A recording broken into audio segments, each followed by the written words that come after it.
Well, our story begins, you know, with old St. Augustine. Way back in days of old, he reported on this theme. A mighty emperor had caught himself a pirate who was terrorizing people who were sailing on the open seas. What meanest thou by keeping hostile possession of the sea? What meanest thou by seizing the whole earth?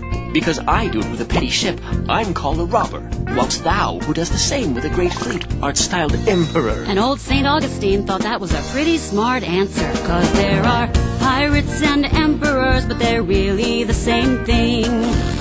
When they go and try to reach the same ends by using the same means, well, they do it big or they do it small, from a little tiny boat or from hallowed walls. Bully is as bully does, that's plain to see. Speaking of bullies, what would you say about a gang of vicious, low-down thugs who were trying to overthrow the government by attacking undefended civilian targets like schools, farms, hospitals, and outreach centers? Why, I'd say they were terrorists. I'm sorry, the correct answer is freedom fighters. At least that's what you called these thugs, aka the Contras, when you funded their campaign of terror and indiscriminate killing to overthrow the government of Nicaragua.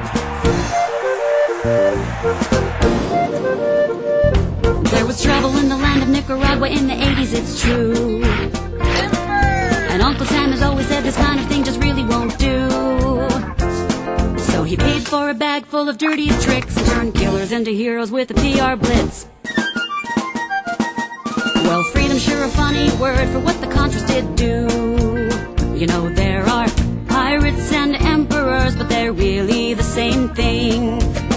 Even the ones who say they just wanna let freedom ring, well, they do it big or they do it small, but only one goes down when they break the law, while the big one claims This really don't apply to me. The funny thing about pirates and emperors is that they often start out as pals who get into a tiff somehow and end up enemies. You mean like Lex Luthor and Superman? Yeah, except Lex Luthor was a nice guy before he lost all his hair, whereas Manuel Noriega, Saddam Hussein, and Osama bin Laden were all known thugs and mass murderers when they were on the CIA payroll.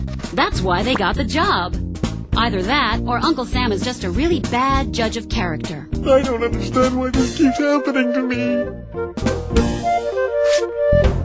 Well, not so long ago we thought Saddam here was a pretty swell guy, and we helped him get the goods to make the Ayatollah Khomeini cry. But Uncle Sam decided it was not Saddam's fate to be the leader of his Middle Eastern client state that was sitting on top of a big, huge oil supply. Big and little thugs got thuggery in common, even if one's got stars and stripes on him. Bully is as bully does, that's plain to see. 'Cause if it looks like a duck and acts like a duck and quacks like a duck, it probably is a duck. You know, a rose is a rose no matter how much it stinks. I resent that comment. I'm not a duck. I'm an anti-duck. I'm a counter-duck. Well, I'm more of a mallard, really.